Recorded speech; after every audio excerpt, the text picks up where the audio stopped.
नमस्कार, आप देख रहे हैं अब तक टीवी चैनल। हमारे संवाददाता अमोद कुमार ने जनपद बांदा से जानकारी देते हुए बताया, रहस्यमय ढंग से एक ही गांव में पड़ोसी दो किशोरियों ने आत्महत्या कर ली। एक ही लड़की ने सुबह फांसी पर लटक कर अपनी जान दे दी, जबकि उसकी खबर सुनते ही पड़ोस में रहने वाली उसकी सहेली ने भी अपने ही घर में फांसी के फंदे से लटक कर खुदकुशी कर ली है। सूचना पर पहुंची पुलिस ने बारी बारी से दोनों लड़कियों के शव को पंचनामा भरकर पीएमओ के लिए भेज दिया है और आत्महत्या की वजह तलाश कर रही है। आत्महत्याओं की यह घटना बांदा देहात कोतवाली क्षेत्र के गांव जारी से सामने आई है, जहां आज सुबह 19 वर्षीय गायत्री की लाश उसके घर में ही कमरे में रस्सी के सहारे लटकी हुई मिली बरामद की गई। परिजनों ने इसकी सूचना पुलिस को दी और पुलिस ने मौके पर पहुंचकर लाश को नीचे उतारा और पीएमओ के लिए भेजा।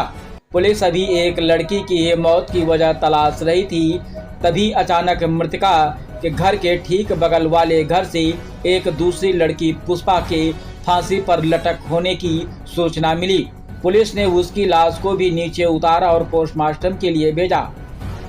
परिजनों का कहना है कि लड़कियों से घर में किसी भी प्रकार की कोई कहासुनी या झगड़ा नहीं हुआ था और आत्महत्या की कोई वजह भी नहीं है। मृतका गायत्री के पिता ने बताया कि आज सुबह जब वह सोकर उठी तो गायत्री फांसी के फंदे पर लटकी हुई थी, जिसकी उसको पुलिस को सूचना दी गई। तो वहीं मृतका पुष्पा के परिजनों के मुताबिक गायत्री के खुदकुशी की खबर सुनने के बाद पुष्पा भी अपने कमरे में चली गई और तकरीबन 11 बजे उसे कमरे से बुलाने के लिए उसकी मां गई तो देखा कमरे में पंखे के हुक से रस्सी के फंदे में पुष्पा लटकी हुई थी और उसकी मौत हो चुकी थी।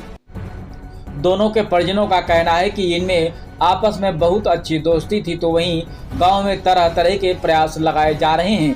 लोगों का दबी आवाज में कहना है कि मृतका गायत्री और पुष्पा दोनों के बीच प्रगाढ़ संबंध थे और एक दूसरे का नाम भी अपने हाथ में यह दोनों गुदवाए हुए थी। गायत्री की मौत के फौरन बाद पुष्पा का फांसी के फंदे से लटकना पूरे क्षेत्र में तरह तरह के कयासों को बल दे रहा है। हालांकि परिजन इस संबंध में कुछ भी कहने से बच रहे हैं और आत्महत्या की वजह बताने में पूरी तरह से असमर्थ हैं। वहीं इस मामले में पुलिस ने जांच शुरू कर दी है और पुलिस की जांच के बाद आत्महत्या के कारणों का पता चल सकेगा।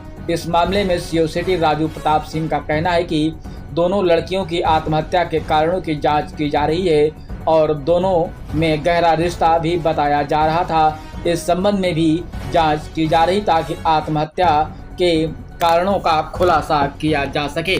आइए चलते हैं हमारे संवाददाता के साथ। भैया क्या नाम है आपका? हाँ, रामबरन। कहाँ से आए हैं रामबरन? जारी, थाना देहात कोतवाली। क्या घटना घटी है? कौन है आपकी ये बच्ची? क्या हुआ है? कैसे लगा लिए? कोई वजह थी या कोई समस्या? कोई लड़ाई झगड़ा कोई कुछ नहीं। लगभग कितनी फांसी लगाई आपकी गांव में? तो दो ही है। दो हैं। दूसरी कौन है ये? दूसरी है। अच्छा, तो क्या आपसी में सहेली थी या ये दोनों? सहेली। दोनों सहेली थी। कितनी देर में फांसी लगी है वहाँ गांव में? मान लो 1.5 घंटे का। क्योंकि ये जो है 4-5 बजे, हाँ, हमारा 11 बजे। 11 बजे। ये दोनों सहेली भी थी क्या? जी, दोनों सहेली थी। वजह नहीं पता चली किस बात को लेकर लगाई है? कोई पता नहीं। आज दिनांक 20/12/24 को प्रातः 7 बजे थाना कोतवाली देहात पुलिस को सूचना प्राप्त हुई कि थाना अंतर्गत स्थित एक ग्राम में एक बालिका ने फांसी लगाकर आत्महत्या कर ली है। इस पर पुलिस टीम मौके पर पहुंची। वह शव का पंचायतनामा इत्यादि की आवश्यक कार्रवाई कर शव को पीएम हेतु भेजा गया। इसके लगभग 2 घंटे बाद पुनः उसी गांव से सूचना प्राप्त हुई कि एक अन्य बालिका ने, जो इस घर के ठीक पीछे रहती थी, उसने भी फांसी लगाकर आत्महत्या कर ली। इस पर पुनः पुलिस टीम मौके पर पहुंची। शव को उतारकर पंचायतनामा भरकर शव को पीएम हेतु भेजा है। बताया जाता है दोनों लड़कियां आपस में गहरी दोस्त थीं। इस संबंध में जांच की जा रही है।